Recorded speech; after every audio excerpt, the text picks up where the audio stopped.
Let's see. That's turned off. That's turned off. That's on.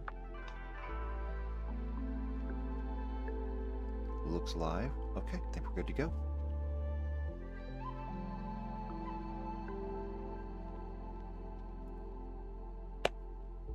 Hello! Shadowcat back with more Babylon 5. I am terrified of this one because we did really good work last time. We did really good doing the Minbari. This time, however, we still have one more Minbari ship to do, and I don't know how I'm going to do it. We'll of course go over what we did last time really quickly. However, today I had one more ship to get into, and that is the White Star. And the White Star is, of course, not technically a Minbari ship. It technically belongs to the Interstellar Alliance, but much like the Victory class is an ISA ship and we put it under the humans because they built it, the White Star was built exclusively by the Minbari, and so it's going to go with them. And unfortunately, it's going to be a very, very complicated ship to make, so we'll get into that in a moment. But before we do, of course, if you're here and you haven't subscribed yet, make sure you do that. Hit the bell icon that we get notified every time these videos come out. If you know somebody else who's also in either Babylon 5 or Starfinder and you think they might be interested, then share this with them. But if you dislike me and like what I'm doing, leave a like on the video. You can leave a comment down below. If you're going to leave a comment down below, though, might I suggest that you join the Discord? You know, maybe, because the way the Discord is going these days, I don't know if anybody's going to join Discord again. We'll have to wait and see. But for the time being, we are playing on Discord. And if you would like to play with us, you'll have to join the Discord until we find an alternative. If we find an alternative, I don't know. We'll have to see what happens. If you do, though, go to the Behind the Screen channel. Let me know what games that you want to play and what your availability is. I've got a few people that are currently interested in games. One of them is on the other side of the planet, and so I'm looking for kind of a weird time slot there. Don't know what it's going to be yet, but it's going to be a different one. It's either going to be a late night or early morning game, depending on how that works out. And I've got at least one person who says that they're on board for a Saturday morning game. So, if either of those work for you, or if you have a time slot of your own that might work, go to the Behind the Screen channel, let me know what your availability is, let me know what game you want to play, and as soon as I have a working group together, we'll play. And JP says also plug the B team. So right now we are playing through a Star Trek campaign. Now, the Star Trek module was the first one that I did on this channel. It was the first stream that I did. And I will say this. Since I made that module, and we have been playtesting it, which this is technically a playtest, it has absolutely exploded in size and complexity. That isn't to say that it's become too complex to play, it has become an incredibly immersive world to play in. Which is a good thing. And I will credit both myself for assembling that, and my players for giving me the inspiration to do it in the first place. So, we have that going on right now. I am very good at integrating new players, so if you want to come and play with the B team, that game runs on Friday evenings. So if that works out for you and you have an interest in Star Trek, then go ahead and let me know. We'll work you in there, okay? I am very good to my players. So, without further ado, we will get into what we did last time for Babylon 5. So, of course, we're going to need to have our browser, and we'll need to have our spreadsheet in. Perfect. And we'll get into what we did last time, and then we'll move forward, because I'm going to need all the time that I can get today for this one. Today is not going to be fun.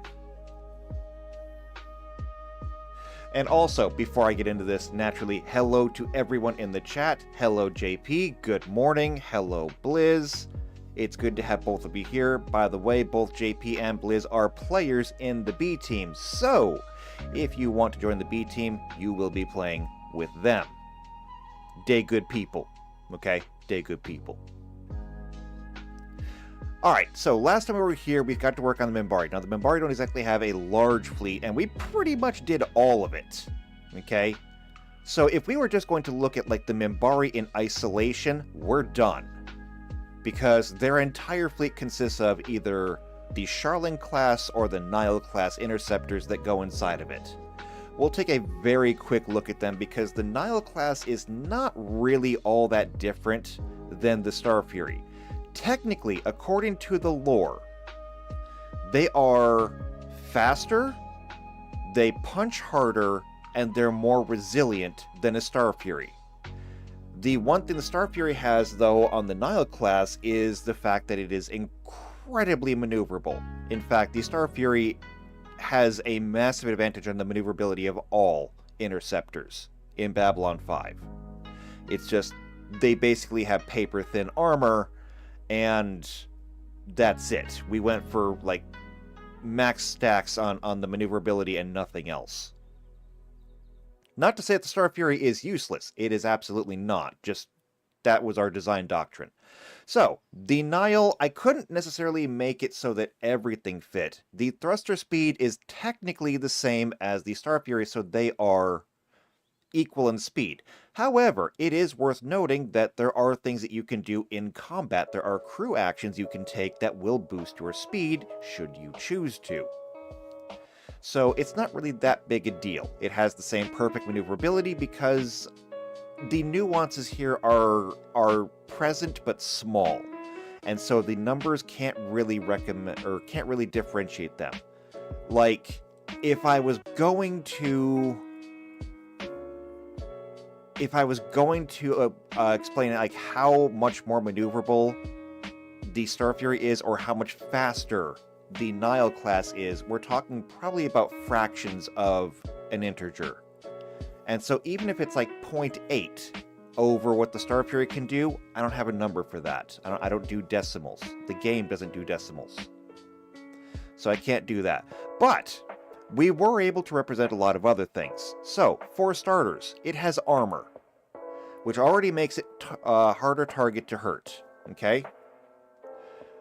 It has armor. It also has defensive countermeasures, which makes it harder to lock onto, which is something that was common across all of the Minbari ships, is that they were hard to lock onto because they had some kind of stealth. Now, that kind of stealth doesn't really exist for us, but then again,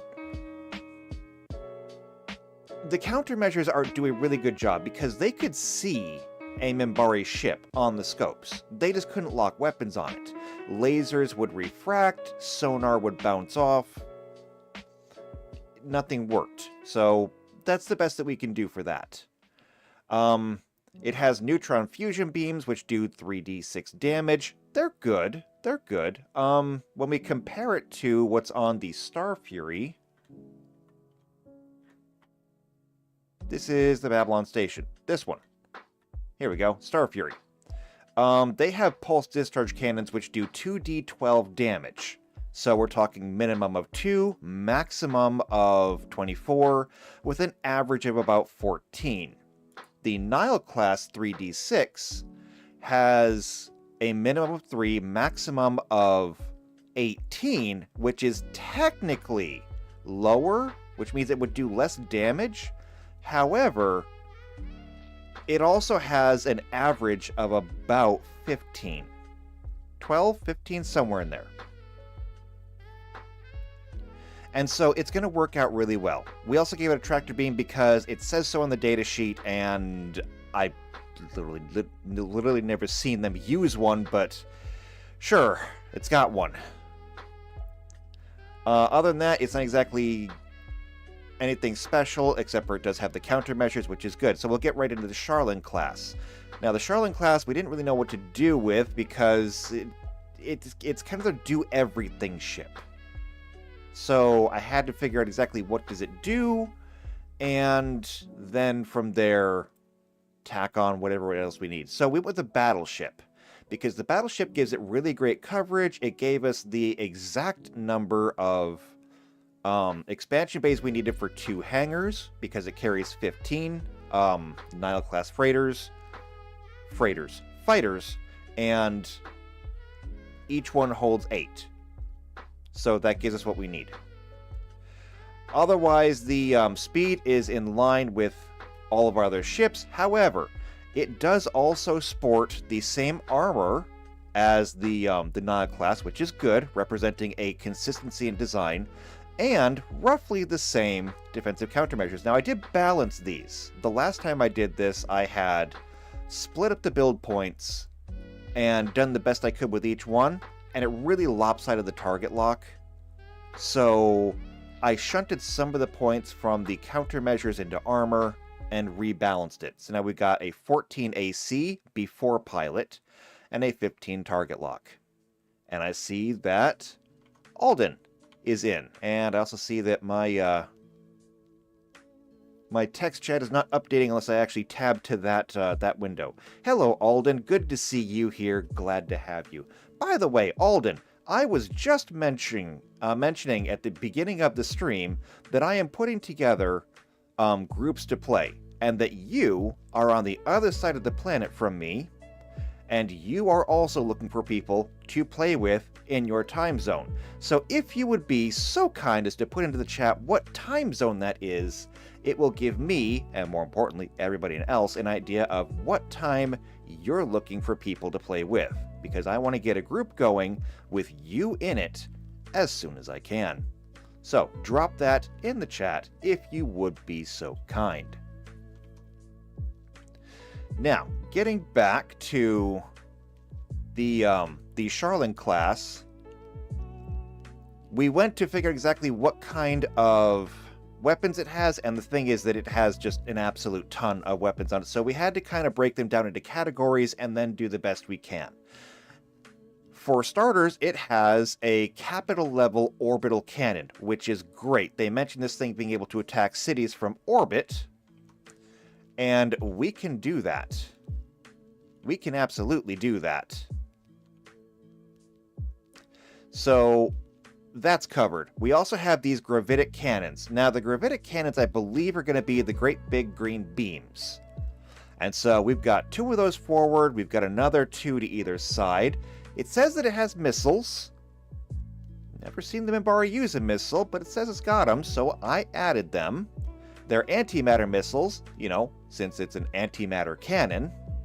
And then it's got EM guns. Now, the interesting thing about the EM guns is that the Minbari ship does not have point defense, but it does have these short-range EM guns.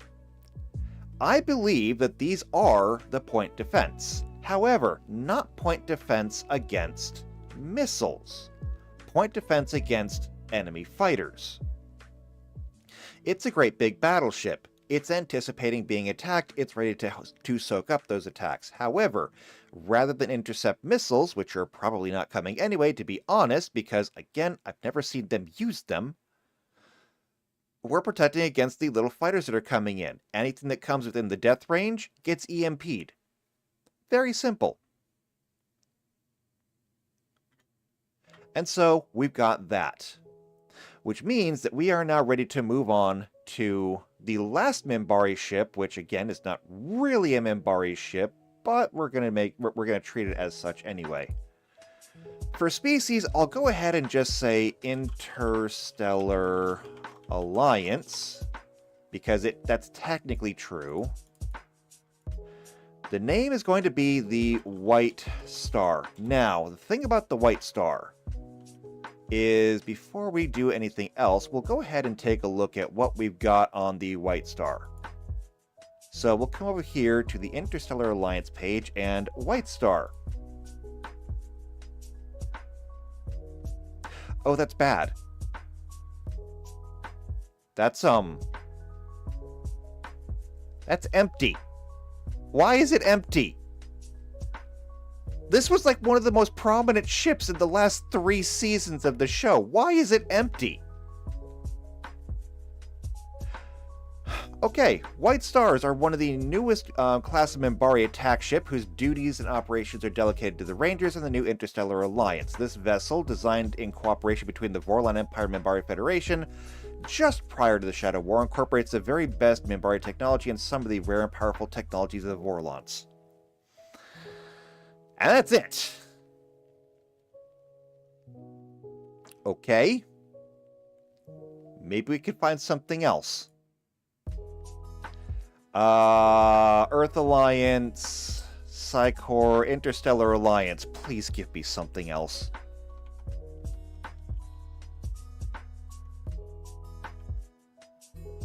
JP, stop laughing at me. White Star, okay. Oh, thank God, we actually have something on the sheet. Ooh, that was gonna get ugly. Okay, let's read here then. So the White Star class advanced warship maintained by the Onless Shock, otherwise known as the Rangers. Utilizing Minbari and Vorlon technology, it served as the backbone of the Interstellar Alliance fleet. JP says, it's not empty, it's the Emperor's new ship. Why do you do this to me? It served as the backbone of the ISA's fleet. They were manufactured at the Valen's Eye manufacturing point in the Minbari system, hence why I'm logging this one under Minbari Craft.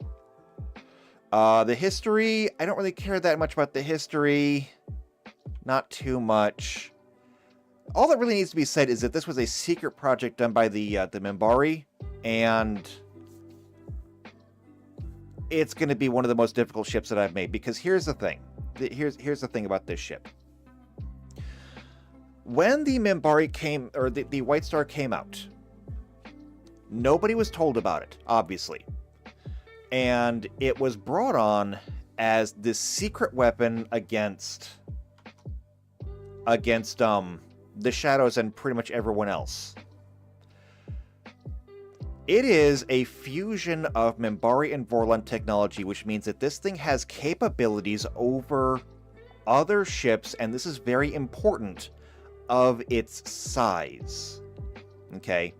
The Minbari White Star is the smallest jump-capable vessel outside of one of the ancient references, or one of the ancient races.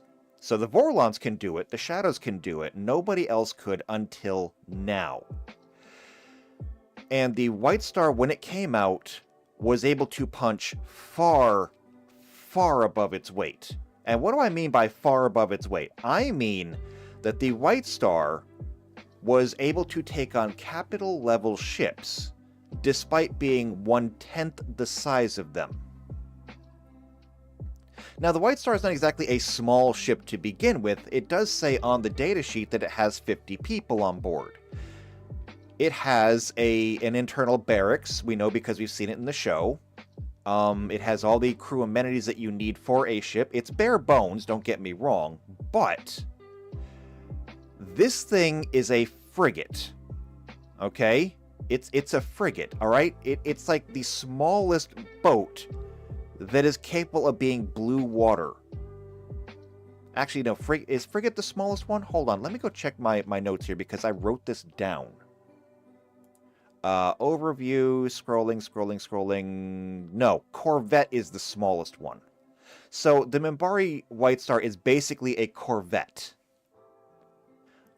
However, it routinely goes up against cruisers and dreadnoughts. Which is to say that, like, during the Shadow War, they were sending it up against, like, actual carriers. During the Earth Civil War, they were putting up against literal carriers. Specifically, the Omega class. And, let's see, PC's in here. Hello, PC. Good to see you. So if we come back to the human spacecraft and we come over here to look at the Omegas, the Omega class carrier, we're talking about something with 360 hit points, it's got a damage threshold of 10, crit threshold of 48, and the White Stars were winning against them. Now, to be fair, we never saw a White Star win against one in solo combat. But that's kind of one of the points, is that White Stars didn't often fly solo unless they were on recon. When they went into combat, they flew... Well, They operated like corvettes, but they flew like fighters. They have incredible maneuverability. So the challenge here is that I need to make the smallest and the strongest ship possible. Now, build points, not even a concern. Like it will be as high a level as I can make it, but it needs to be the smallest ship that I can make, and still the most powerful ship that I can make. And I need to do all of that while staying rules as written as much as I possibly can. Which is going to be difficult. So, for starters, let's look at exactly what this ship is and what it does. So, a length of 475 meters. Again, it's not small, okay? It's half a kilometer long.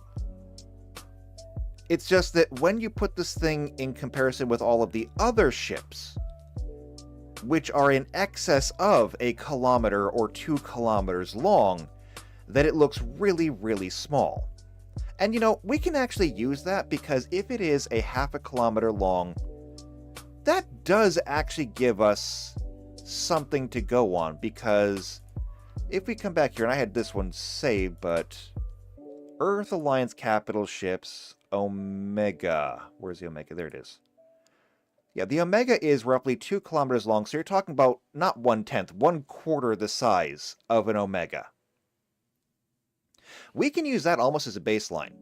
So, if it's a carrier, and we come back to look at our frames, carriers are gargantuan. Alright? And in general, like rule of thumb, and this is very rule of thumb, every size category is twice the size of the previous. So, a small ship should be twice the size of a tiny ship. A medium size should be twice the size of a small ship, and so on and so forth. So, if we know that the Omega class is gargantuan, and that the White Star is 1/4 the size, that's 2 sizes smaller. So gargantuan becomes huge, huge becomes large. And under large, we've got destroyers. So that's an option. We can make it a destroyer. So according to this, the destroyers have 2 forward heavy mounts, 1 port light, 1 starboard light, 1 light aft, and 1 turret. The White Star is not that heavily armed. So I may actually give this thing a bit of a boost by consolidating weapons. Like, for example, if 2 lights make a heavy and 2 heavies make a capital, then these 2 could be heavy, these 2 could be heavy. All 4 of these lights could be 1 capital weapon, which could give us 1 capital and 2 heavies. We may need that logic here. Is it rules as written? Not quite, but then again, that's kind of the point of the White Star, is that it breaks the rules.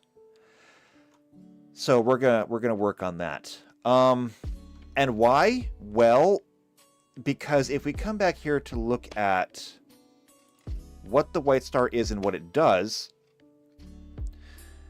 is it jump capable? Yes, it is the smallest jump capable of any of the younger races. It has its own gravity, but let's look at the weapons. So it has 1 quantum discharge beam. That quantum discharge beam, that is a Vorlon weapon. Or at least it's Vorlon enhanced in some way. It's still a green beam, but then again, the Vorlons use green too. 2 neutron cannons, which are secondary. Those are these mounted in the wings. You can see them firing right now. And then it has twin fusion cannons as tertiary weapons. It's hard to see them, but they're right here in the nose. And so, full attack, it's got 2 cannons in the wings. We'll treat those as 1 weapon. 2 cannons in the nose. We'll treat those as 1 weapon. And then 1 primary beam at the very tip. And do I have any pictures? Wow, no pictures.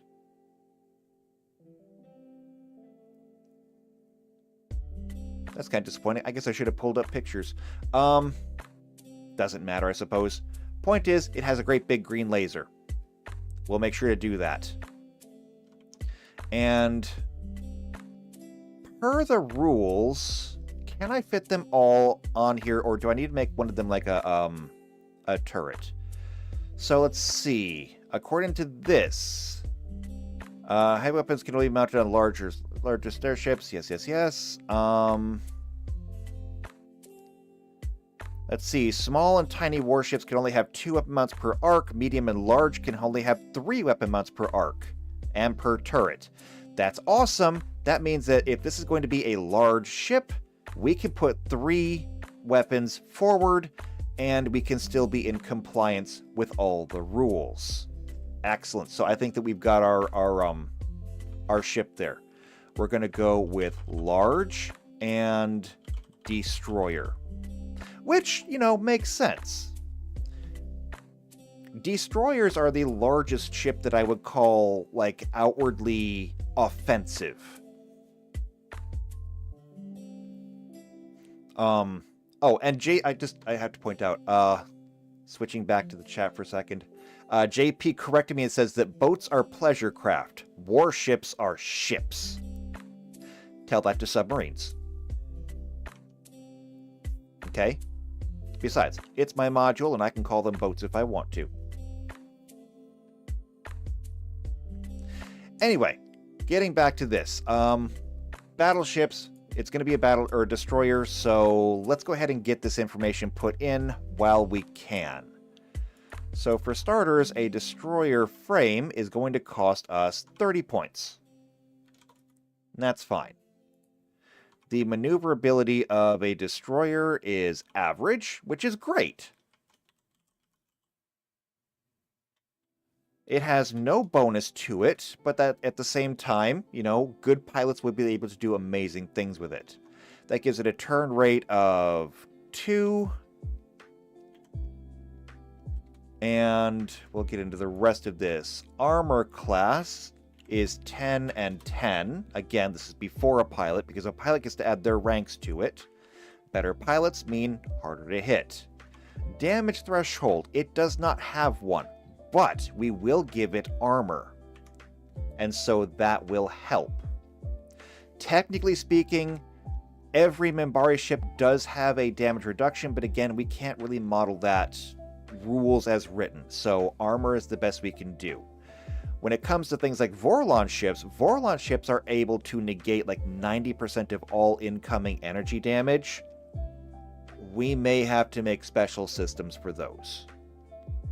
But I'm not sure yet. We haven't gotten to them yet. We'll deal with it then. Critical threshold is going to be 30. And as far as expansion bays go, it has 4, which is great because this thing actually does have some fighters in it. Not a lot, but it has some.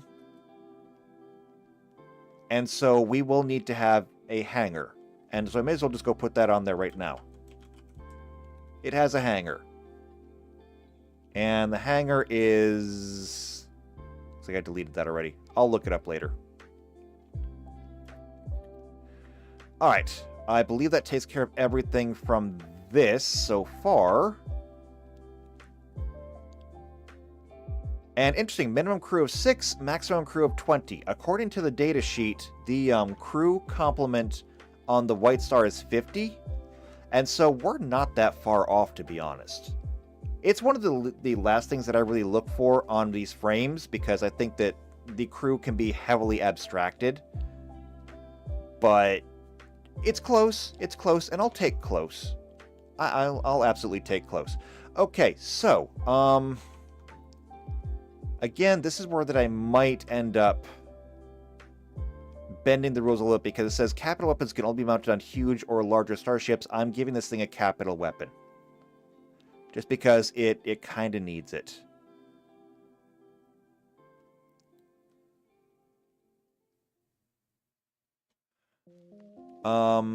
So here's how this is going to go. You know, actually, I just had a thought. Shields. See, none of our ships have shields. However, something just occurred to me. So, shields in Starfinder come in one of two flavors. So, the baseline shields are exactly what you think they are. These are just a damage barrier. So, you get a total number of shield points, and you are allowed to allocate these shield points however you want, so long as you keep at least 1 point in each shield, or each facing. But these are exactly what you think of when you think shields. When they get fired on, you hit the shields. When the shields break, you get to do damage.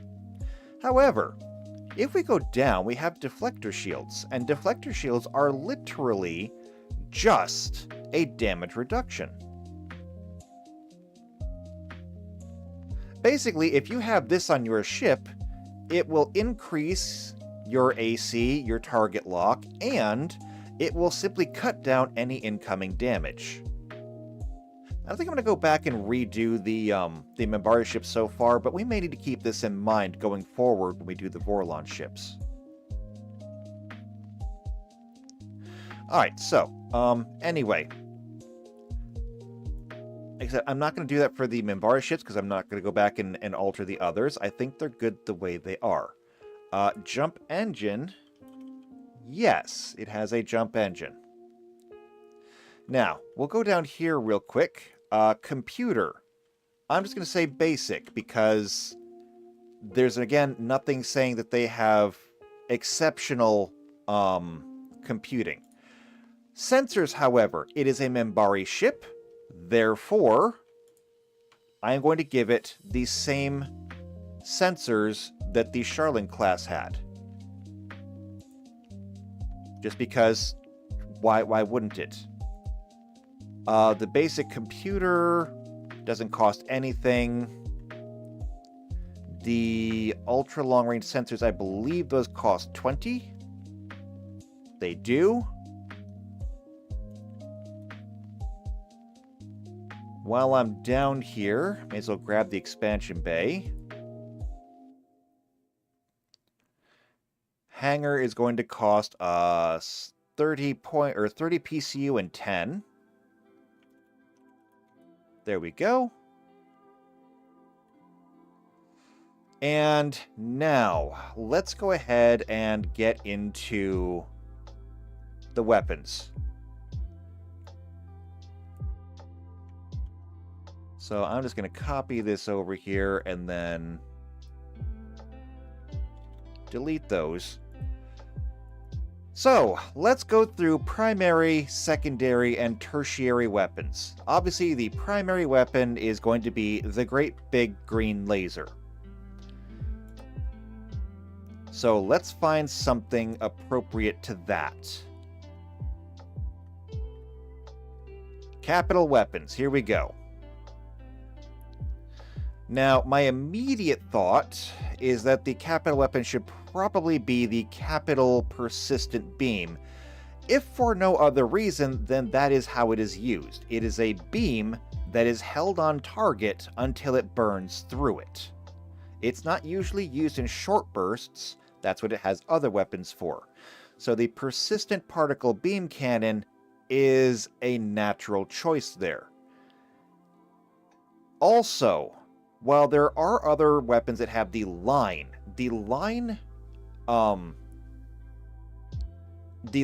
property on a weapon implies penetration, because it hits everything in line, starting from the closest to the farthest and stopping as soon as it fails a damage or an attack roll. I can speak this morning. I can do it. I really can. Well, the beam on the White Star does not penetrate, so line is not what we're going to be doing. Persistent particle beam cannon is probably the best way to go. And so I think that's what we're going to do. We'll come down here to notes. I'm going to grab the formatting. Perfect. Now, what was it called again? Let's make sure that we got this right. So, one quantum discharge beam. Quantum discharge beam equals capital persistent particle beam. Or I think it said cannon, actually.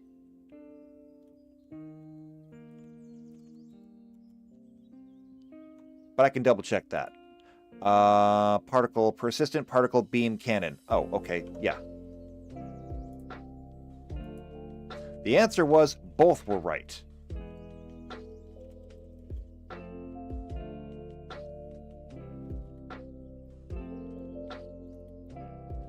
So there we go. We've got that one.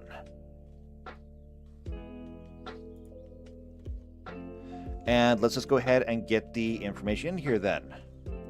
Quantum discharge beam.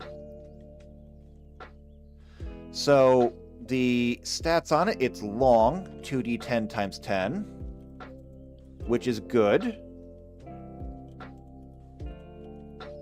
because it is a long-range weapon. And 2d10 times 10 is going to give it a minimum of 20 damage, a maximum of 200. Which, when we look at the this, let's see, the average of that is going to be roughly about 6 on each die. So we're talking about 120 points of damage. If we compare that to like the Omega, if we were to hit this thing with 160 points of damage, again, give or take, it's got a damage threshold of 10, so we can shave that off. That's about 150, which means that the Omega class could take about 3 hits. Now, some of those are going to be higher, some of those are going to be lower, but it means that the White Star can absolutely go toe-to-toe with Omegas and win. And that's also, you know, not counting its other weapons. At the same time, however, remember that the Omega class has all of this on board too.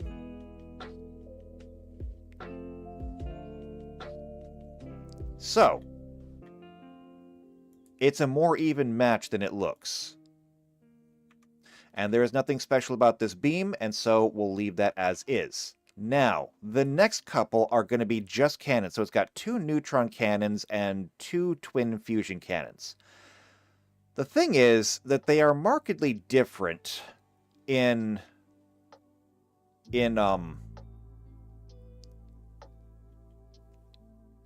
the data sheet, but do I want to differentiate? In fact, there is actually an opportunity here. I could make the wing cannons heavy, and I could make the nose cannons light. That might actually be shorting the White Star in a little bit of power, but at the same time, having that main capital beam, which it's not supposed to have anyway, I think that might be the better option. So, I think we're going to do that. I think we'll do it.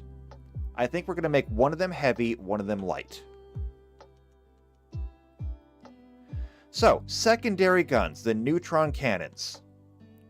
We'll come down here to the notes. So, neutron cannon equals, and let's take a look at our weapon and see what we're going to do with it. So again, I don't really have a neutron cannon for anything. What we're looking for is just going to be a direct fire weapon with nothing special to it. Probably not lasers, not a maser. Particle beams, persistent particle beams. I'm leaning towards the particle beams. Not a persistent because it doesn't hold anything on there, but yeah, I think we'll go with the particle beam. So, particle beam.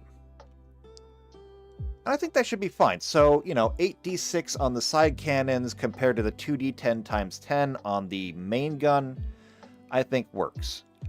Oh, and one thing I forgot to do up here. I forgot to put in how much it costs. Persistent particle beam is going to be 50 and 40. There we go. Okay, now we'll come back up here to the particle beams. And again, they're going to be firing in bursts, so we'll flavor them however we want, but I think this is going to be the best way to go. So 25 and 20.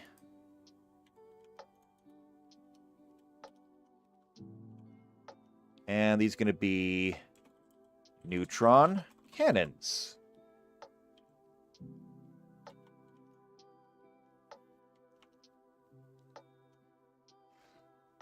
Let's see. And JP says all spaceships are submarines, a hill to die on.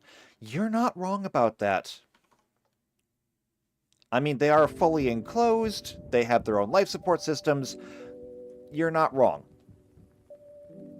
Which, again, means that we would call them boats. So what are you going to do about that? You walked into your own catch-22.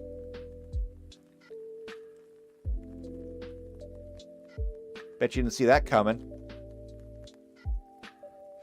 Okay, since these are going to be particle beams, long 8d6. And again, nothing special about them. So we'll move on to the next one, which is going to be the fusion guns, and I'm going to make these light weapons. As a matter of fact, I'm going to make them light particle cannons.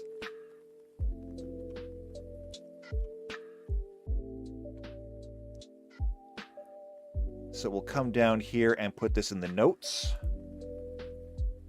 just so that we have a record of exactly what we're doing, because records are good. They are literally just called fusion cannons.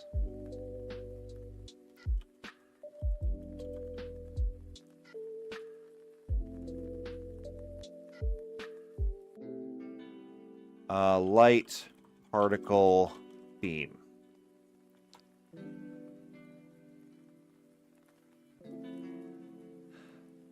And then we'll add it up here. So, twin fusion cannons. Now, interestingly, the fact that they list them as twin fusion cannons leads me to believe that they are linked permanently and cannot fire independently. Otherwise, why would they call them twinned? Which is something that can absolutely be done.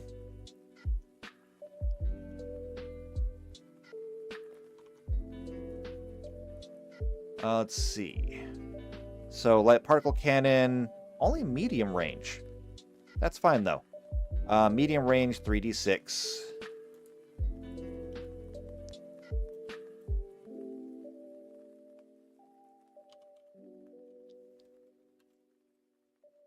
And it only costs 10 each.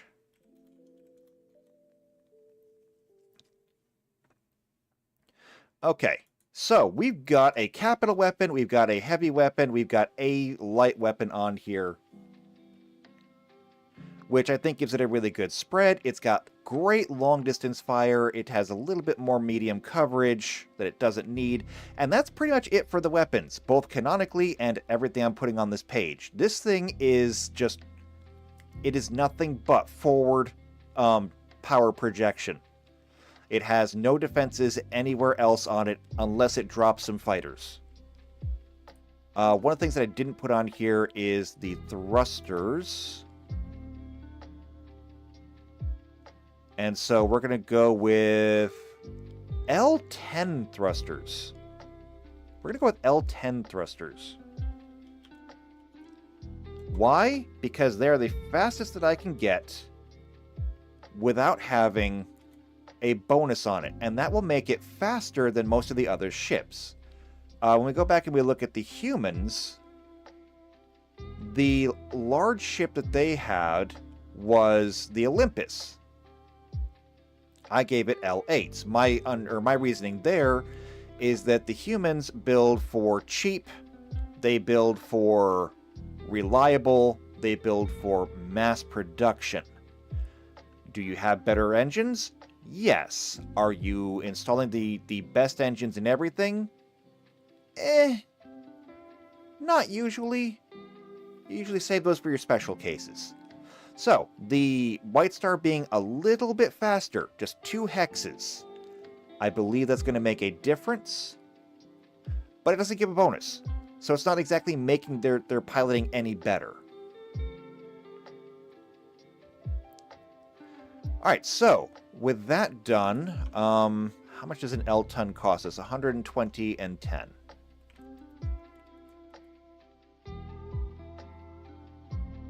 I think that we are ready to start doing some totals. Find out how much does this thing cost us right now, and how much more can we put onto it. And I mean, the other ones you had Mark IV armor, I'm going to be aiming to do something similar to that. And if that means that I have to up the tier again, I'll do it. Okay, so, first off, power requirements. 120 for the thrusters.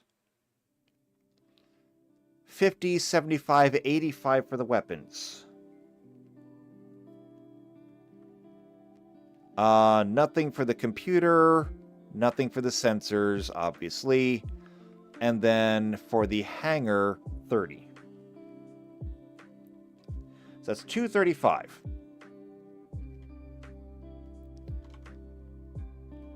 Does it actually tell us what kind of power plant this thing has? Class length, engines, jump capability, gravity, weapons, defenses, auxiliary craft. No, it doesn't. So I am free to just give this thing 1 core because it literally tells me nothing else. So let's take a look at power cores.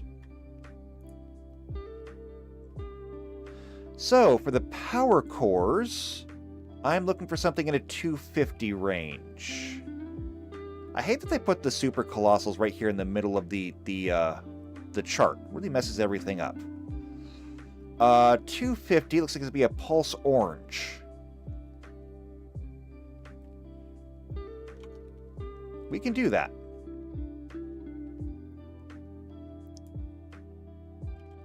Pulse orange at 250. Which will be 25, because rule of thumb, it's always 10%. Yep, that's exactly what it is. Okay, so, this is going to give us a little bit of wiggle room here, which we're going to need when we add in countermeasures. So let's figure out what tier we're sitting at right now, and then we'll add on more armor. So, 30 for the frame, plus 10 for the thrusters. 25 for the reactor. 40, 20, and 10 is 70 for the weapons. And 20 for the sensors. Yeah, 10 for the hangars, another 30. So currently we're sitting at 165. Hello, mouse. Let's go. Stop arguing with me. Okay, 165. Now, as it stands right now, what does that mean for us? 165 is going to put it in the Tier 7 category.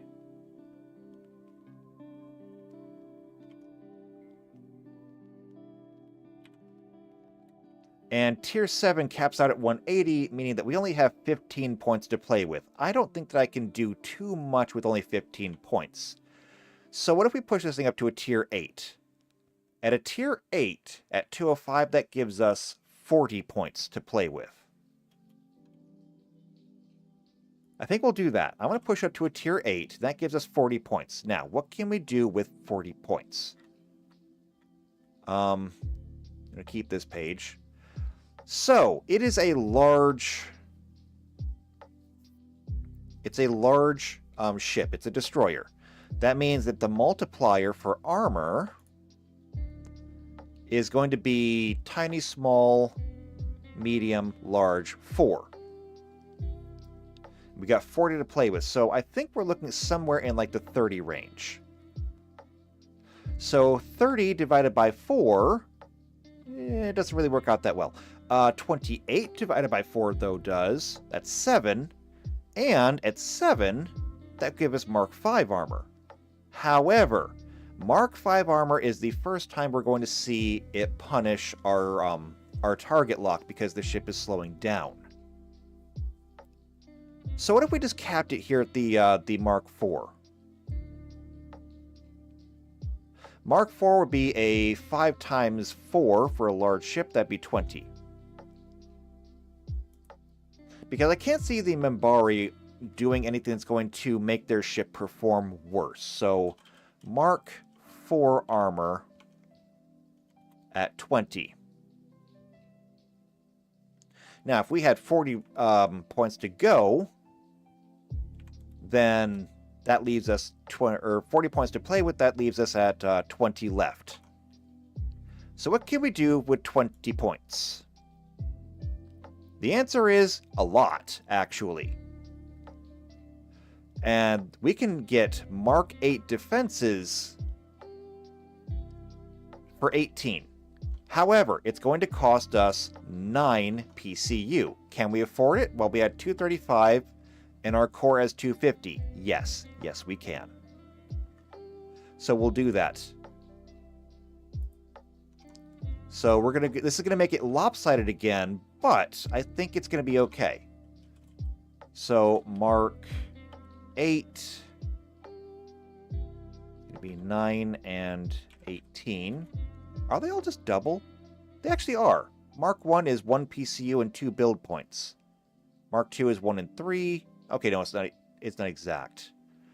Let's see, 2 to 4, 3 to 6, 4 to 8, 5 to 11. Okay, I don't exactly know why they did it the way they did it, but they did it this way for a reason, I'm sure. I don't know why I do things all the time either. Alright, but we're going to go with 14 armor class, 18 target lock.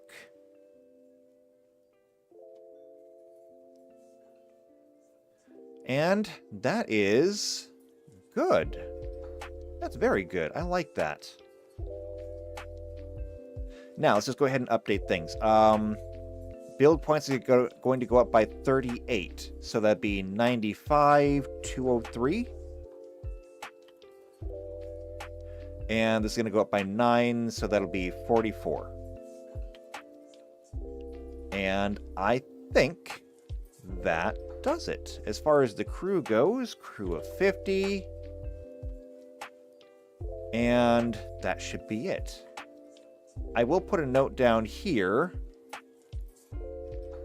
According to the data sheet, this thing has 4 Nile fighters.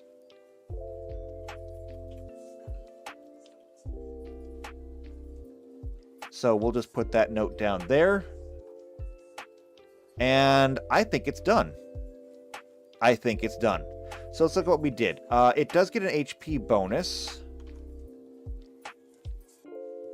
It actually gets 2 of them because it's a tier 8 now.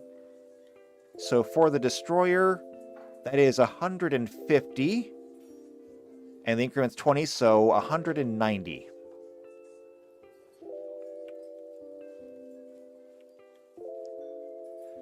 And does it make sense? That, of course, is the big question. Does it make sense? And I think that it does. It has great defensive capabilities. A target lock of 18 means that you're not really throwing missiles at this thing. Not very well, anyway. Armor class of 14 means that it's going to be more resistant. It was just sitting there. Jump capable? Yes. Again, we haven't done the jump system yet. I think it's going to require a ship to have a minimum of 200 power on board to do so, which means that, yes, this ship has that ability to do so.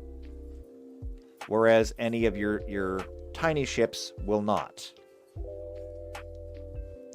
but we'll have to wait and see. Because, again, we don't have rules for it yet. The weapon complements, nice spread over weights. Having the capital weapon on the front means that this thing is absolutely a threat to any large ship. I mean, this thing can do damage whether they want it to or not. Even if it was firing against a an Ultranaut, like the Victory class, at its lowest with the Quantum Discharge Beam, it's going to meet the damage threshold. Anything over that, it will penetrate. I like it. I think it works well. So that's going to do it. That is the White Star. I think we have successfully made a little ship that punches like a big ship. Alright, so that being the case, we are now going to go ahead and move on. Because that still took the better part of an hour. Okay, before we do anything else here, I'm going to come over to this blank space because we're going to go over the Narn ships. So, moving into the Narn at the top of the hour. Let's see if I can find them on here. And hopefully we have more information about these. Narn.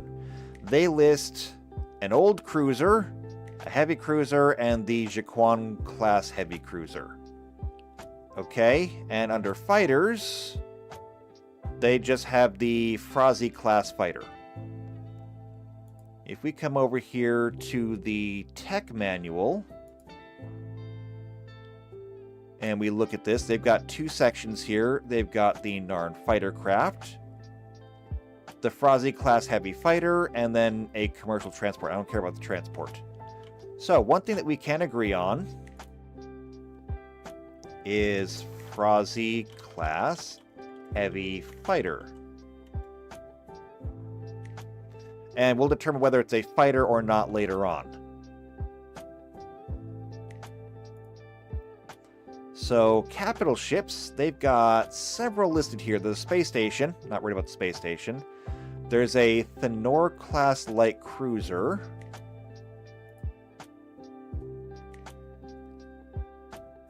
And we've got information on this thing. 1,000 meters long.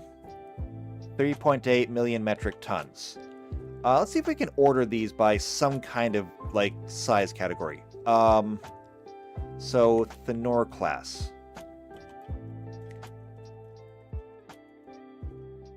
Because over here on this list of ships, it doesn't... It lists an old cruiser.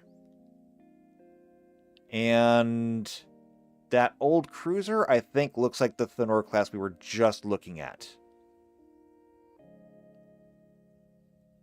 Doesn't really say much about it, though. But it does say that it's over 1 kilometer long, so that's good enough for us. What about this heavy cruiser over here? Okay, that's got some big wings on it. We'll see exactly what we can find out. We'll come back to the data sheet. No, not here.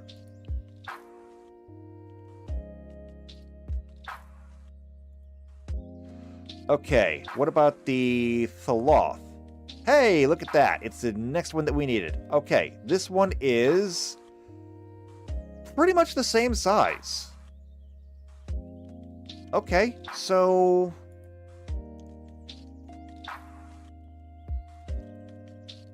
I'm just going to go ahead and put those side by side. They're clearly the same size. That's all there is. And then over here, we've got the Jiquan class, which I'm sure we have listed over here since it actually has a name. We do. It's the next one up. The Jiquan class heavy cruiser. Yep, same ship. And it's probably their best looking ship, to be honest. This one is 1.4 meters, or 1.4 kilometers long, excuse me. So, it's bigger.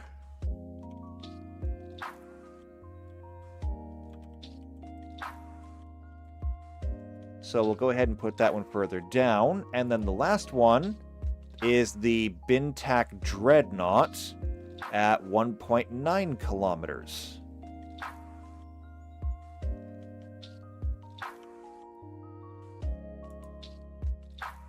So, sure.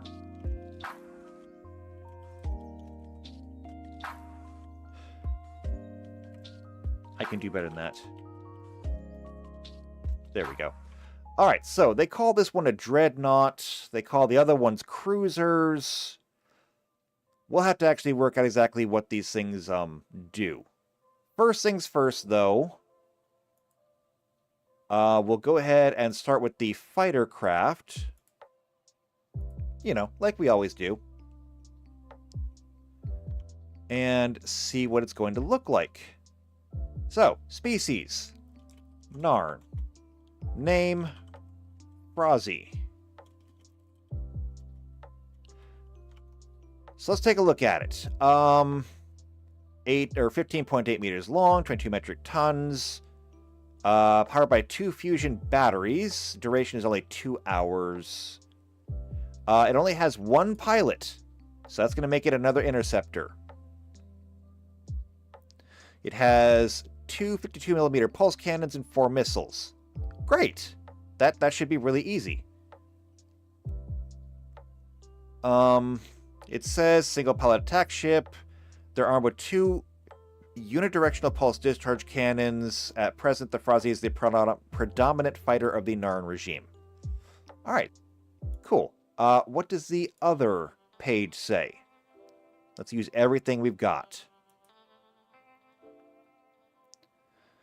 So, there's our Frozzy. It is the predominant class of fighter spacecraft used by the Narn regime, manufactured by Makan Industries at the Wings of Jalan Orbital Facility over Narn. I'm sure that doesn't exist anymore. 1 pilot. Uses versatile fusion engines. Gravity, no. Jump cable, no. This says it has 1 twin particle array. This one says it is 52mm pulse cannons. A little bit of a disagreement there.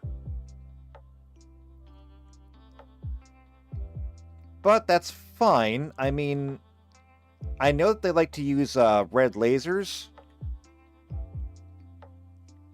There's a picture down here. Oh yeah, and it's Jakar inside the cockpit of one. Which, you know, threw me. It's nice.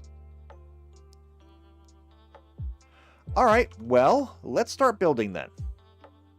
Size is going to be tiny, obviously. It's an interceptor. The maneuverability will be perfect. It's going to get a +2. This is going to be 12. This is going to be 12. And after that, I have to look up the actual information. So, base frames. Interceptor. So it has 30 hit points with an increment of 5. No, not that. Damage threshold is a none. Critical threshold is 6. And then 30 hit points in each one. And naturally, it has no expansion space. There is not even room to put your ruck. And it has 2 forward mounts, which is perfect because that's exactly what we want on this ship. It's exactly what the datasheet says. And since we're looking at this, this says 1 twin particle array. This says 52mm pulse cannons and missiles. I'm going to go with this one.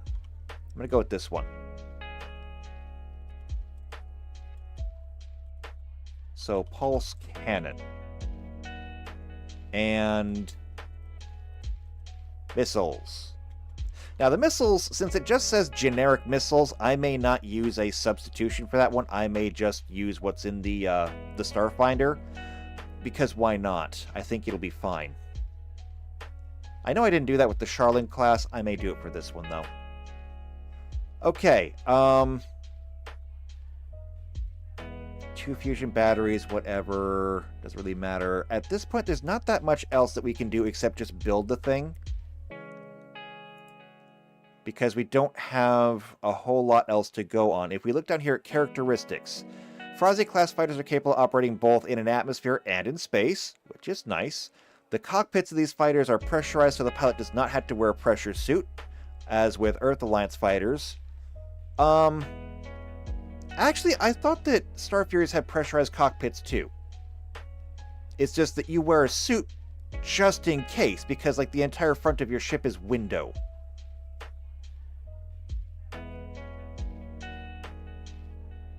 Actually, no. Now that I think about it, I'm thinking about it right now. That actually is the truth. There was an episode, I think, if I remember correctly, I believe it was the first episode of Season 5. It was when Sheridan was getting sworn in as the president of the Interstellar Alliance. There was an assassin coming after him. The assassin was Star Fury trained and took a Star Fury.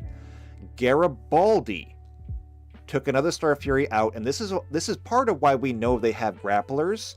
He used the grappler to grab the other Star Fury and pull it away. During that scene, Garibaldi was not wearing a suit, and he even mentioned in the scene, if the cockpit breaches, he's screwed. So, Star Fury cockpits are pressurized. Wearing an environment suit is just a precaution. So, that's fine. The cockpit's ergonomics were specifically fine-tuned for a Narn pilot, making it difficult, if not entirely impossible, for other species such as Minbari or humans. The flight controls were mainly made up of touchscreen interfaces suitable for the large hands of a typical Narn. Doesn't really tell us much about what they have for like sensors and stuff, so we're going to go with kind of bare bones on this one. So, computer. Basic. It's free. It does what we need it to do. Countermeasures, probably none. Sensors, I'm not going to go with cut rate. I think we can do better than that. Oh, also, interceptor is going to cost us 6 points. I think we can do better than cut rate, but we're not going to do much better than cut rate. Basic short-range sensors seems good enough for me. Well, no, I'm going to go with budget short-range. The reason being that there's no modifier for it.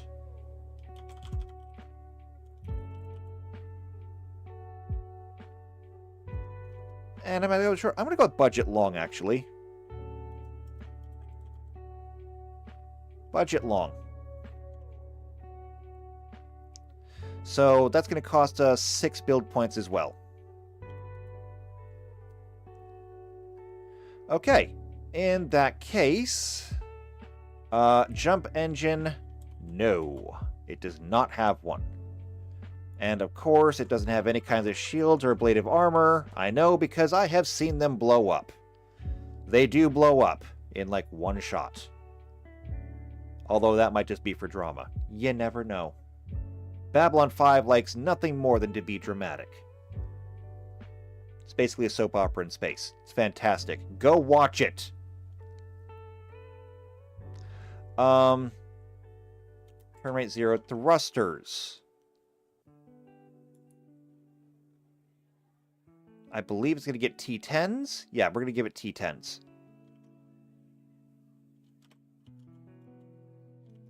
Thruster pilot bonus is, of course, a +0. That's by design. And it's going to take us 30 power and 5 build points.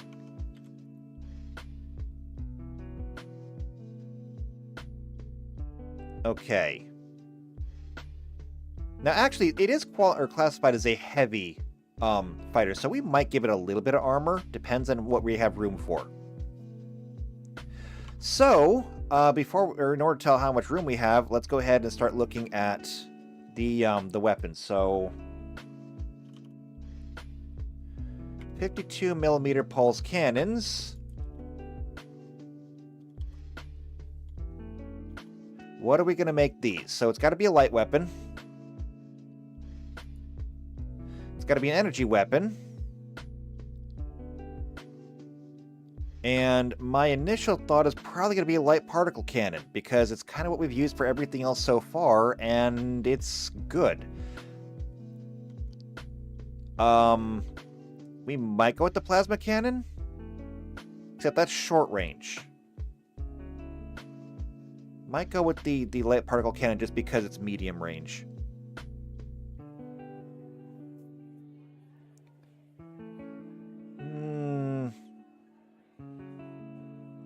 No, actually, you know what? Hold on. So, I'm gonna have to, actually, it doesn't even say future, it just says pulse cannons. That's hard. So, if I'm gonna, like, dig into my actual, like, scientific knowledge, particle cannons versus, plasma cannons. So, the idea behind them is kind of similar, kind of not. So with particle cannons, the idea is this. You need to first have a particle generator. That is going to be some kind of reactor or exciter or something like that. You have to have something that's going to generate massive amounts of particles at one time. Now, these are usually going to be like energetic pieces of material, like, say, dust. We're talking about using atoms as weapons when we're talking about particles. A particle cannon is a little bit like a giant sandblaster. Okay, you're going to take particles, you're going to accelerate them in a particle accelerator, and then you're going to project them like a sandblaster, and it relies on Einstein's theories of general relativity. The faster something is going, the more energy it has. So, you can throw one big slag of metal really fast and let the weight do the work for you, or you can make something really, really tiny accelerate at relativistic speeds, and each individual will not hit nearly as hard, but when they all hit at once, they actually hit with more power than a single slug. Whereas a plasma gun is more like a blowtorch or throwing a Molotov. It is going to throw highly energized plasma at whatever it is that you're looking at, which is why it does electrical damage as well as fire damage. It is a big ball of lightning. So it's going to shock whatever it hits, it's going to burn whatever it hits, and in this case, 52mm pulse cannons, you don't really get pulses from a particle beam. Pulses is more of a plasma thing, so I'm going to go with the light plasma cannon. It's short range, but I think it fits the description better. So I'm going to say light plasma cannon. It's going to cut its range, but I think it's internally consistent. So short 2d12. Nothing special about it. However, that does mean that it's right there on par with the Star Fury in terms of the damage output and the operational range. Also 10 and 12. Now, as for the missiles, this is actually a really easy one. High explosive missile launcher. That's all it is. So, HE missile launcher. I see no reason to give them nukes or anything like that. It's a fighter. It just says that it has missiles. I'm going to err on the lower side. So, this is going to cost us 10 and 14. Tracking 12. And that's 48. Now, per the rules, it has a limit of 5, which is actually more than the datasheet says, because the datasheet says that it has 4 missiles. So, somewhere along the lines, we're sneaking in an extra missile. Don't tell anyone.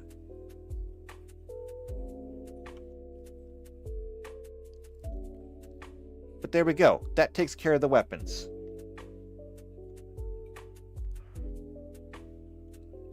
And PC says that physics means that Sir Isaac Newton is the deadliest son of a bitch in space. Yes, if anybody has not seen... Like, I have not played Mass Effect 2, but I know of that one scene just because it is famous. God, I wish I could pull it up, like, right now. I probably could, but I'm not going to. But I wish I could, because it was a really, really good scene. In that scene in Mass Effect, they're talking about the railguns. Now, obviously a railgun, coil gun, whatever, the concept is really simple. You have a metallic slug. You are going to use magnetic rails to accelerate it to relativistic speed, just like we were talking about before. And the relativistic speed is what's going to give it the actual damage, because it is a large chunk of metal traveling very, very fast. However, as they point out in that scene, because it is a, God, what would he have been? Would he have been like the sergeant? Lieutenant? He was some kind of CO, dressing down the actual gunners for not checking their firing solutions. And he points out that when you are in space, if you miss your target, that slug is going to continue moving forever until it hits something. An object in motion will stay in motion. And I love the way he puts it, because he says, when you pull the trigger on this weapon, you are ruining someone's day. Maybe it's your target, maybe it's the planet that you hit in 5,000 years. But you are going to ruin someone's day. And that is why you wait for a goddamn targeting solution. It is a fantastic scene, and it is famous for a reason. If you go to YouTube, just look for Mass Effect 2 Newton, and I'm sure that it will come up. I'm going to go watch it again later, just because somebody brought it up. Alright, now, back to our little fighter here. Let's go ahead and run some numbers. So, thruster speed. Or thrusters, that's going to be 30 power. For the weapons, that's another 20. Not much, but it's a little fighter. Nothing for the computer, nothing for the sensors. And so that's it. Countermeasures probably doesn't have any. So I'm not going to put that in there. Now, that is not to say that you couldn't put these, like if you had your own Frosty class and you want to install, like, you know, an EM system on it, you could. But as I'm looking at it right now, this ship is only using 50 power.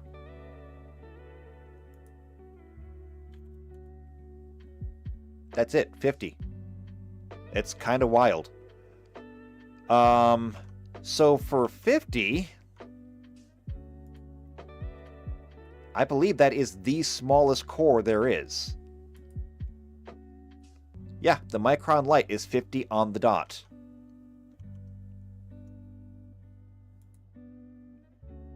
So, Micron Light gives us 50. And that's a whole 5 PCU. No, not even. It's 4 PCU. Glad I double checked it. Alright, so let's count or total up our build points and see what we can do. So, build points, top half is going to be 11 plus 4 for the power core, plus 12 and 14 is 26. And then, nothing for the computer, 6 for the sensors is 47.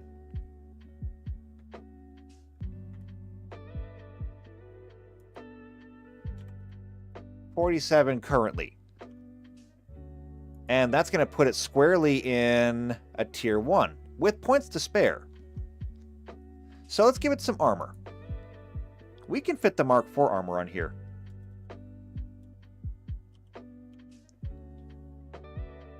And the Mark IV armor is going to cost us 5. Because it was 5 times the ship tier. The ship tier is 1. And so that will push our build points up to 52. Which is fine, because tier 1 caps out at 55. And that still keeps us as a tier 1. Which means that the armor class is going to be 16. The target lock, however, will remain 12. It is not hard to lock onto this thing. However, it is going to be hard to actually physically damage it. At least to penetrate. Once you do penetrate, I mean, it's not that hard. It's got decent plating, but this is it. And I think it looks really good for a fighter. It's different than the Star Fury. It's heavier than the Star Fury, but it doesn't have the range of a Nile. It doesn't have the stealth of a Nile. And so it is very much its own unique craft. Which I think is good. Okay then. We will go ahead and move on. See if we can get one more ship done today. Can we get 3 done today? I want to get 3 done today. Okay. Narn. And the next ship that we're going to be building, you come over here, is either going to be the Thanor or the Thaloth. Or Taloth, excuse me. So we got to figure out exactly what they are. So they call the Bintak class a dreadnought. Let's go ahead and take a look at that dreadnought and see how it compares to like our actual dreadnoughts. Maybe it is, maybe it's not.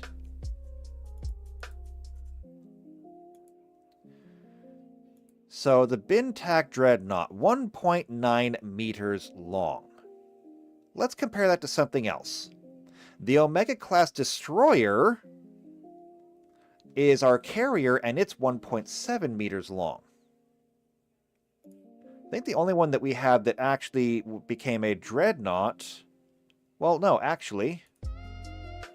The Warlock was a dreadnought at 1.9 meters long. So, let's compare these. Let's compare them. The length is roughly the same. The Warlock is 6.8 million metric tons. Wait, 66.8, excuse me. The Bintak is a little bit lighter. Crew of 900, crew of 1,200, 80,000 troops, 30,000 troops. It's already seeming like a smaller ship. 4 fusion reactors that last 8 months. 6 fusion reactors that last 2 years. And then if we look at the armaments, 2 ultra heavy particle lasers, 12 heavy particle lasers, 2 energy mine launchers, 60 plasma pulse cannons. And 6 to 8 meter, or 6 to 10... What am I doing? I can read. I promise I learned how to read a long time ago. 8 to 10 meter armored hull. Well, if that armor is supposed to be equivalent to like the damage threshold, this is 10 to 15 meters. And if we look at the actual sheets that we made, the Warlock has a damage threshold of 15. Which means I don't think this thing is a dreadnought at all, despite what they want to call it. It may say that it's 1.9 meters long, and I believe them if they count all the little spires and everything, but I don't think it's a dreadnought. I think we gotta go one size down. So let's go ahead and look at our base frames because it's not going to be colossal. It's not a dreadnought. Which means that the next size down is either the battleship or the carrier.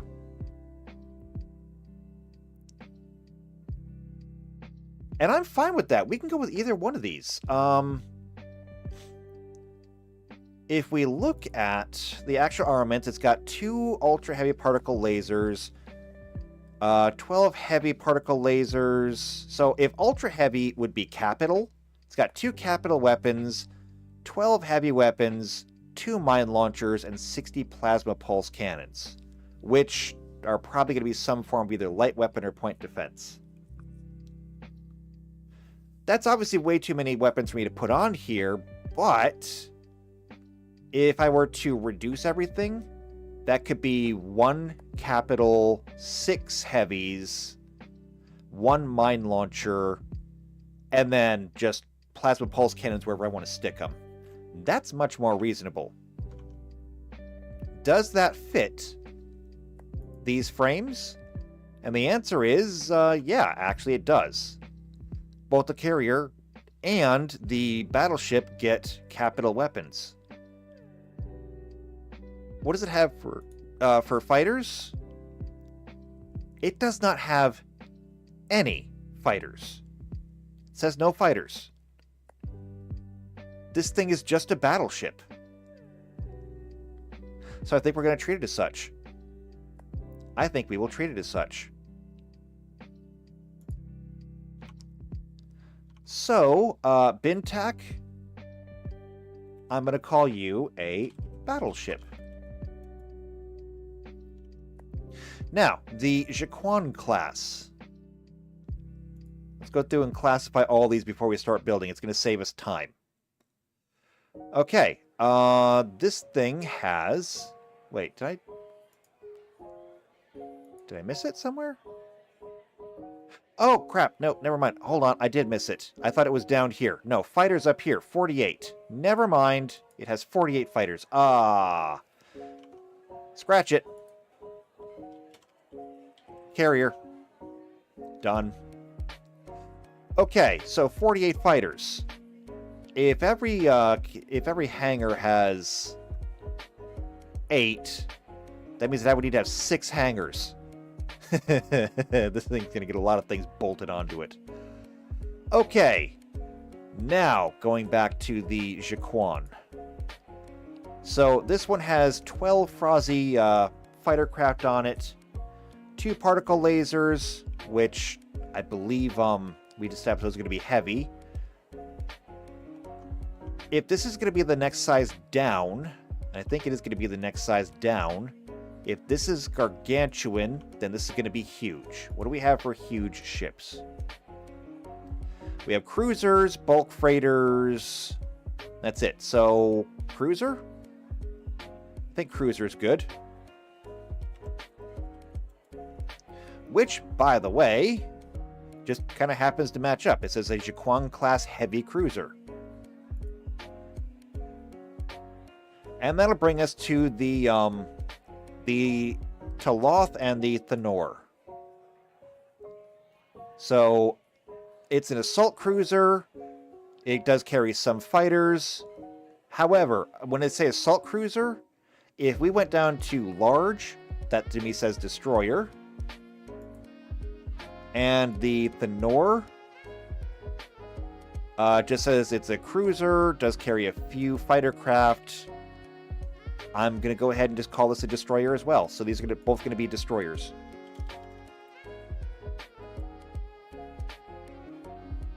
And there we go. Okay. That being the case, we'll start off with the little one and we will work our way up.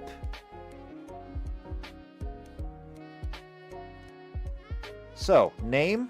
This is going to be the Thanor.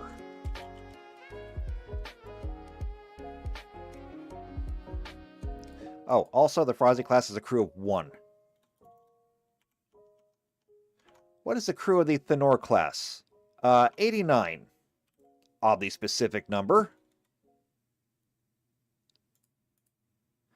And it'll carry up to 200 troops. Or, you know, whoever. Large destroyer. And we will get into how we actually want to build this, because there's not a whole lot to go with. There's no very obvious weapons. All we have is that it has 2 heavy plasma cannons, 8 light plasma cannons, and fusion missiles, which are going to be nuclear. It says it has 2 launchers.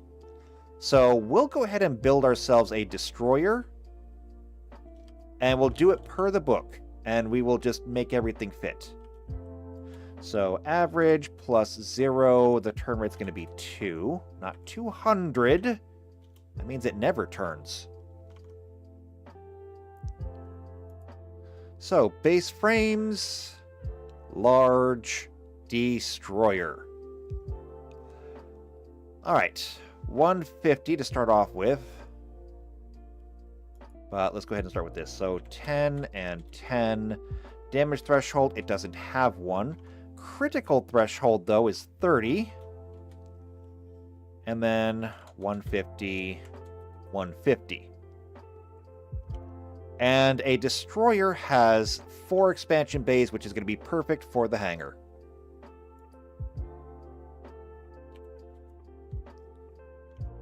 Because per the tech sheet, it does carry 6, and so hangar.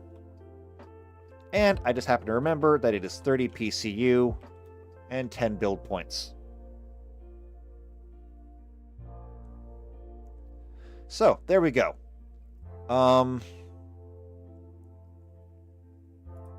The destroyer is also going to be 30 build points on its own. So, now, let's get into the actual thrusters. Which, we did this before. We did this on the White Star. And it's going to be fun comparing this thing to the White Star, because you'll see how the White Star is just going to absolutely dominate this thing. As a large ship, it's going to get T8 thrusters. Or no, L8 thrusters, excuse me, L8s. And that's because we're going to want to save as many points as we can for armor later. So L8 thrusters, that is no bonus. 100 PCU, 8 build points.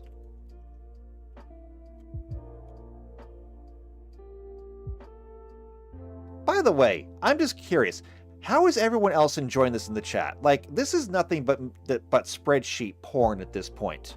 That's what we've been doing for like the last several weeks, is just building these ships. Is everybody enjoying building the ships? Is everyone enjoying going through like the nuances, figuring out how to adapt things to the system? Or are people just literally bored to tears by this? Let me know in the comments, because I'm enjoying myself here. I do this in my free time. And I'm curious what you all think about this, because there is actually a long-running thing on YouTube that says that spreadsheets are just poison. You put spreadsheets up on a live stream and people are just going to lose it. So I'm curious as to what you think.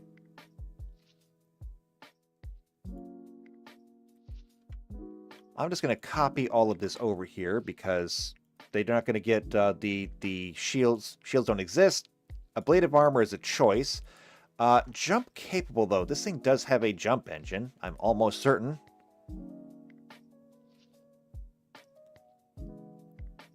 It doesn't actually say on here, but yeah, I'm just going to go ahead and assume it does have a jump engine. Why wouldn't it? Oh, one thing that I forgot with the base frames. Let's see. PC says I enjoy it. I'm partial, but I enjoy listening to it. That's fair. Having an interest in it does help. Destroyer, destroyer, destroyer, destroyer, destroyer. Where is it? Okay, here we go. So forward, it's got 2 heavy weapons.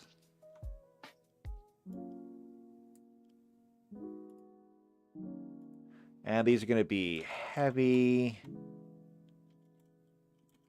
heavy. Port and starboard are both light.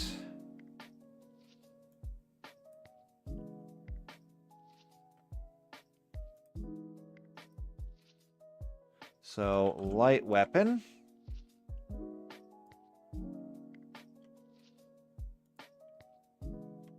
Light weapon. Aft is 1 light. And 1 light turret. Alright, so got those marked down because we'll need those later. Okay, so we've got our thrusters. We've got the jump engine. Power core will get last.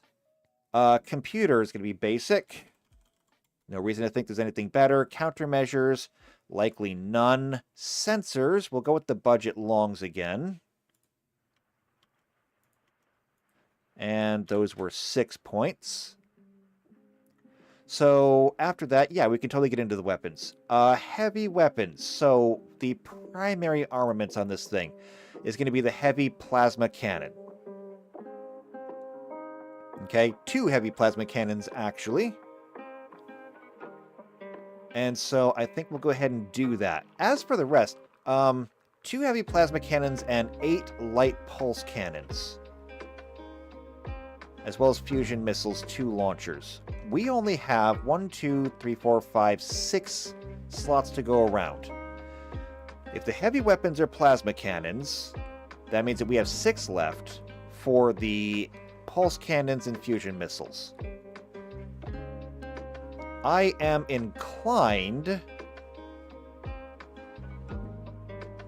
to do the to keep it with the 2 launchers. And then have 4 pulse cannons. I think that's what I'm going to do. So, heavy plasma cannons.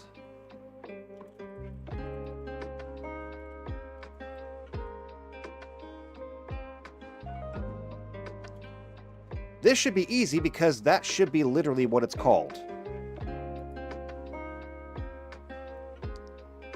So, light weapons, heavy weapons. Heavy laser, maser, particle beam, plasma cannon. Just a plasma cannon. So it's going to be medium 5d12.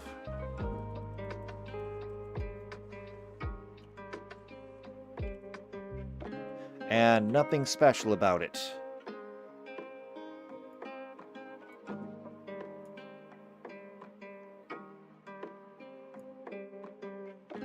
Undo that. I thought I could just drag down. Guess not. Okay. Now, interestingly, already we can see a different doctrine here. By having just medium plasma cannons, this thing is going to want to just plow into something and open fire with everything.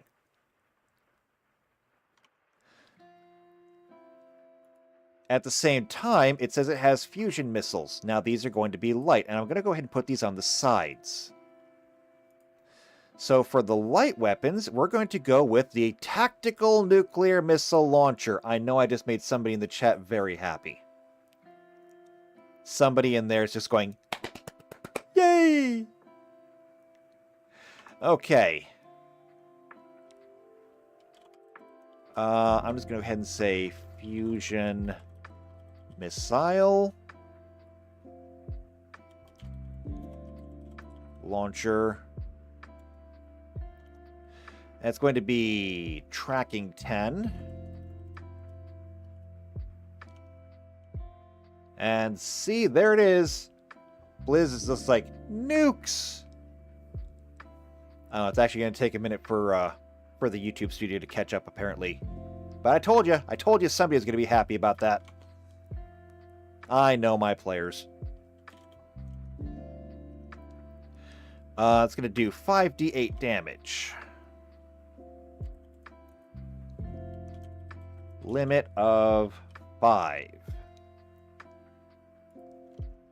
Also, that's going to be 10 and 18.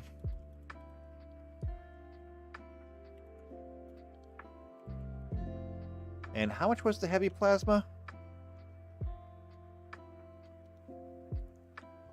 Because I didn't write that down. Heavy plasma, where was it? No, I'm just looking for plasma. Plasma cannon. There it is. 30 and 20.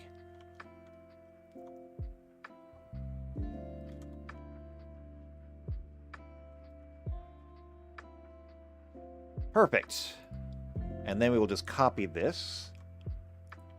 There. So we've got our 2 launchers, port and starboard. And now I've got 2 slots left for the rest. Nope, not that one. That one. The light pulse cannons.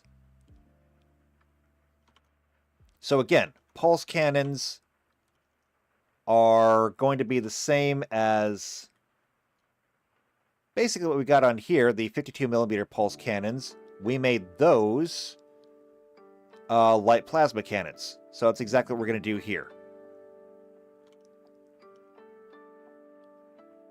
And PC says, I'm going to make a Narn fighter and name it Duke because Duke Nukem. Well, I mean, this is not a fighter. This is a destroyer. That being said, though, if you wanted to have a Narn destroyer and name it Duke, sure, go for it.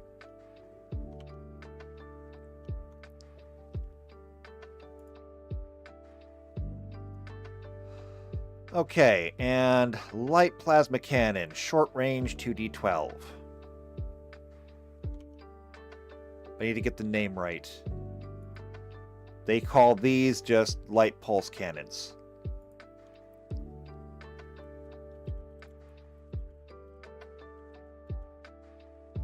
So it's going to be short 2d12. And again, nothing special about it. But how much does it cost us? 10 and 12.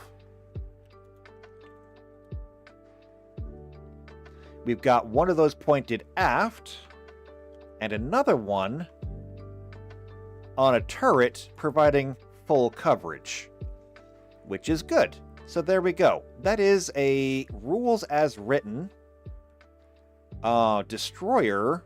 And we have built this thing up to be an absolutely fantastic Narn vessel. So let's just make sure that we got this. Heavy plasma cannon.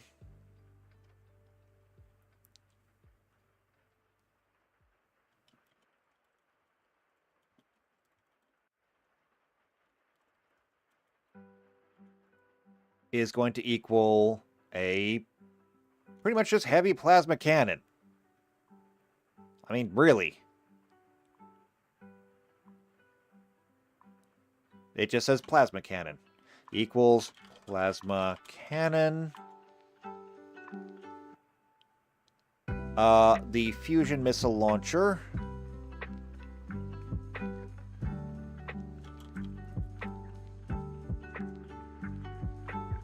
It's going to equal the tactical nuclear missile. And then the light pulse cannon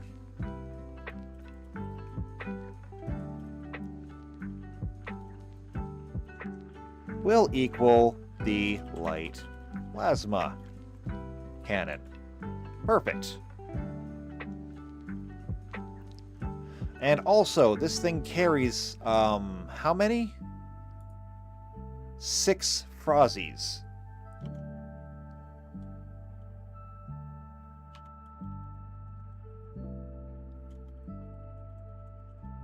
Make sure to put that down, that way we don't forget.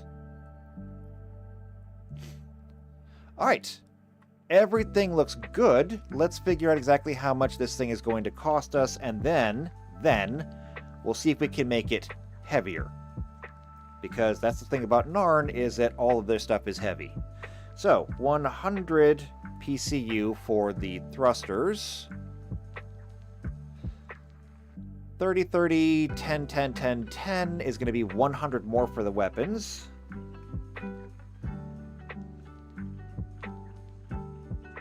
And then 30 more for the hangar. That's very simple. 230.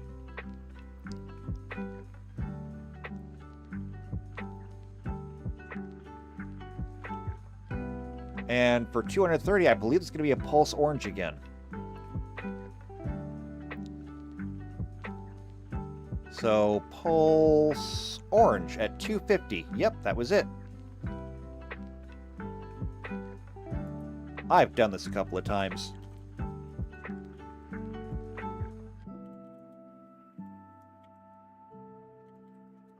Okay, now, let's see where our build points stand, what tier this thing is, and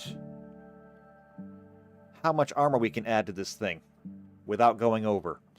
So 30 for the frame, 8 for the thrusters, 25 for the core, 20 and 20 is going to be 40 for the plasma cannons, 36 for the missiles, and 24 for the plasma guns, 6 for the sensors, 10 for the hangar, is 179 build points.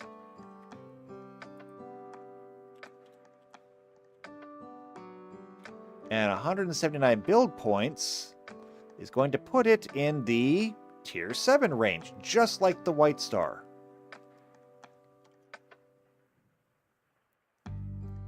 Except the White Star we actually kicked up to a Tier 8. I don't intend to do that with this one unless I have to. Which I might not. I might just leave it as is because it is literally 1 point away from Tier 8. Well, actually 2 points away. 1 point away would put it at the cap. I think I might just leave it as is.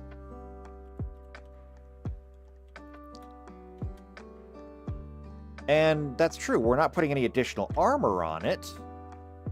But at the same time, that puts it on par with, you know, a lot of Earth ships. I think this is going to be good.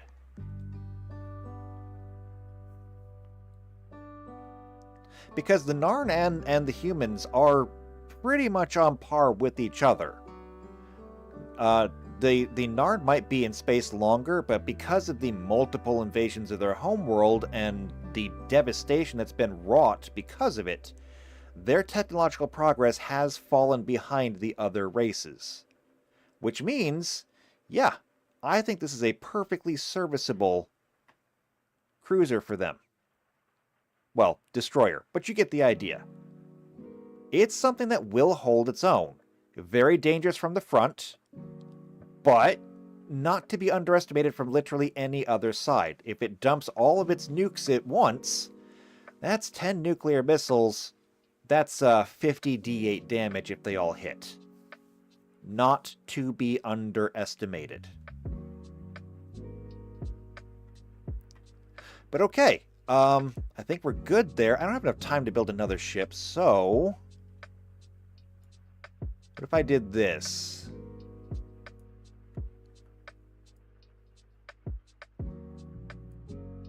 If I copy this.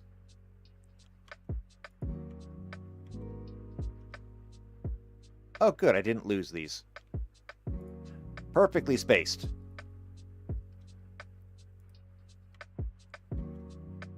I'm just going to fill in the rest of these headers real quick while we finish everything up. And looks like Blizz has to leave. Well, Blizz, it was good having you here. I'm glad to have you. I hope to see you back here next week, and until then, take care. And PC says more metal will make it heavier. Possibly Death Clock playing all over frequencies as it attacks. It's pretty heavy. But I can't fit any more armor on it, so you might just need to play the Death Clock and hope that it ups your AC just through intimidation. Never said it couldn't work. Okay, so this is going to be the Taloth.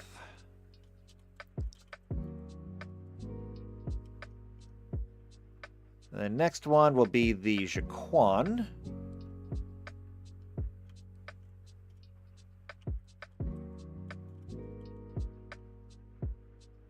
And the last one is the Bintak.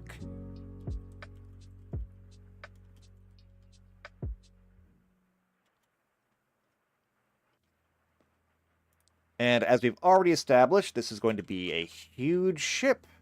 And it's going to be a cruiser. No, wait. This one is also large. And a destroyer.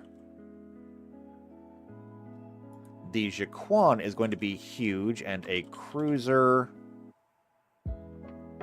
And the Bintak is going to be gargantuan and a carrier. So, perfect. That works out well. Alright, I'm not going to get into the rest of these, not at the moment at least, although, I mean, I can fill in a lot of stuff for the Taloth class just because we're here.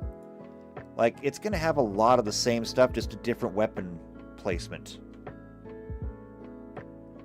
So, like, copy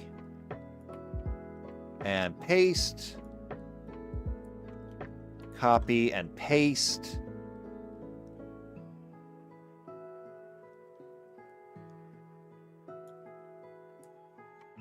This stuff can get copy and pasted. This stuff gets copy and pasted. Actually, I need to up those numbers because it does get at least one bonus. Destroyers get a plus 20. This would be 170. There we go. This is going to stay the same. It does have a jump engine. At least I'm almost certain it has a jump engine. I can't imagine that it wouldn't.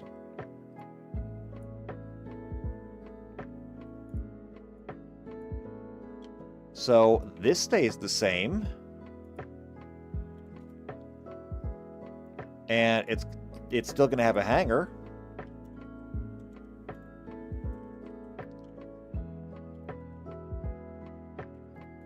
And so, like, there's a lot of stuff that's already kind of done. In addition, if I just copy the formatting here and put it down there, there we go. We've got all of our stuff pre-marked. The question then is, like, what makes it different? So, I'm actually going to do a side-by-side comparison.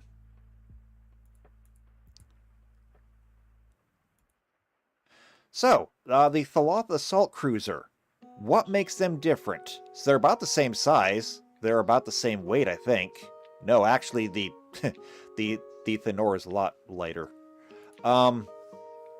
So the Taloth class cruiser, let's see, crew of 160 versus 89. Troop 4,000 versus 200. On paper, it looks to be a lot bigger.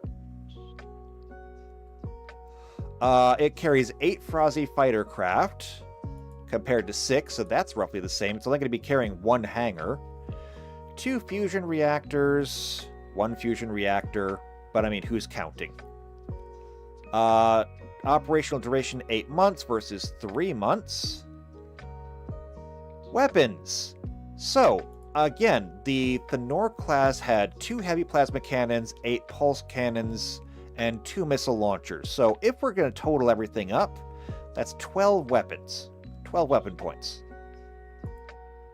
The Taloth Assault Cruiser, 2 plasma cannons, 4 medium pulse cannons, 6 light pulse cannons, 2 missile launchers. So that is 2, 4 is 6, 6 is 12, plus 2, so 14. The armaments are almost exactly the same. And so, let's be realistic here. 2 plasma cannons. That's exactly what the other one had forward. Except it said heavy plasma cannons. 4 medium pulse cannons. We don't really have a medium. We have a light, a heavy, capital, and spinal. Not really a medium anything. If it's anything less than heavy, I guess that makes it light.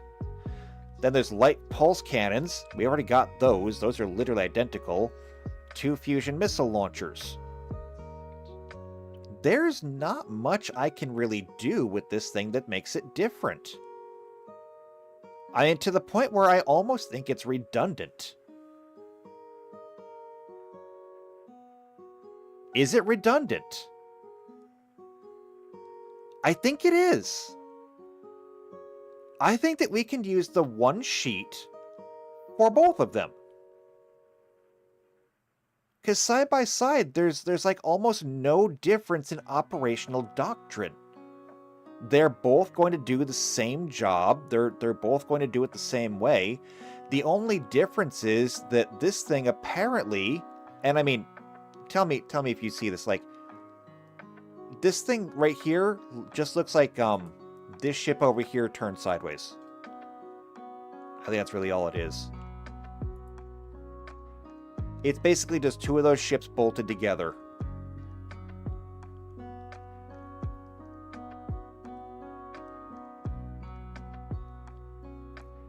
I think yeah, I think it's just it's redundant. So you know what I'm going to do here? I'm going to completely delete the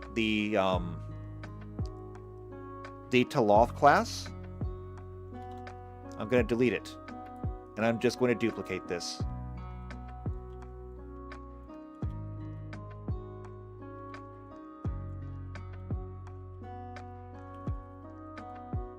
Okay, I'm just going to duplicate it. They're going to be the same ship. Any differences will be absolutely negligible. All right, and so with that, I'll just copy this, paste it here, copy this, paste it here. We only have two ships to do then.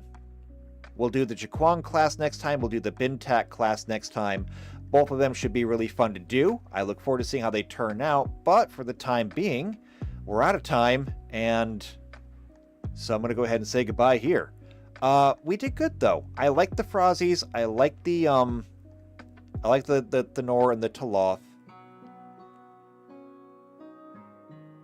I could potentially up them to maybe another tier to give them extra armor, but I don't really see the need. I think right now they're well in line with where they should be. We'll see where the Jaquan and the Bintak come out, and we'll make any upgrades if we need to. It's possible. That's all I'm going to say is it's possible. So, with that being done, I'm going to get out of here. I'm going to let you get on with your day too. Let's see. Still snowing outside. I got a great big snowstorm supposedly coming in. They're saying that it's a, what are they calling it? They're calling it a bomb cyclone. And so the east coast of the U.S. is supposed to get hammered, but I'm pretty far inland. They're talking about 4 to 6 inches, maybe a little bit more for us, but they're talking like over a foot of snow on the coast, so sucks to be them. But I gotta wait and see how much snow we get and how much shoveling I gotta do. So, hopefully you have a better day than I'm going to. Thank everyone for coming out. Don't forget, if you're not subscribed already, go ahead and do that. Just hit the button. And once you do that, you can hit the bell icon to get notified every time these videos come out. If you know somebody else who's also into Babylon 5 or Starfinder, then, share this video with them. Particularly if they want to play, because, if you like what we're doing here, leave a like. You can leave comments. But I would implore you to join the Discord. We have a Discord. I know everyone's worried at Discord right now. What can you do? We're playing on Discord. I'm not leaving Discord, not unless they do something like really egregious. So come to the Discord. Go to the Behind the Screen channel. Let me know what your availability is, what games you want to play. As soon as I have enough people to play, we'll start a game. And we do have a game going on right now. It is Star Trek: The B Team. If you want to join that, if you're into Star Trek and you want to play in that universe, join us now. We play on Friday evenings. If you've got the availability, we've got room for you. So, I hope to see everyone there. I hope to see everyone back here next week. And until then, take care.